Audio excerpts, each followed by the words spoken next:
Hello বন্ধুরা, আজকে হচ্ছে জন্মাষ্টমী। দেখো, আমি জন্মাষ্টমীতে আমাদের ঘরে পুজো করেছি। এটা হচ্ছে আমাদের বাবা লোকনাথ, তারপর ছোট্ট একটা গোপু সোনা।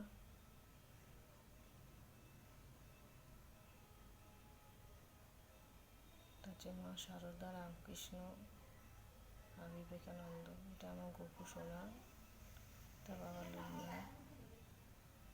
এটা আমাদের গণেশ, এটা মা লক্ষ্মী, এটা মা কালী, এটা হচ্ছে জগন্নাথ, আর এটা হচ্ছে বড় কাছারি মহাদেব। আর এমনি মহাদেব আছে, এই একটা মহাদেব। সবাইকে জানি শুভ জন্মাষ্টমী। সবাই এই দিনটি ভালোভাবে কাটিও। কমেন্টের দ্বারা দেখিও আমি পুজোটা কেমন করেছি, তোমরা একটু জানিও।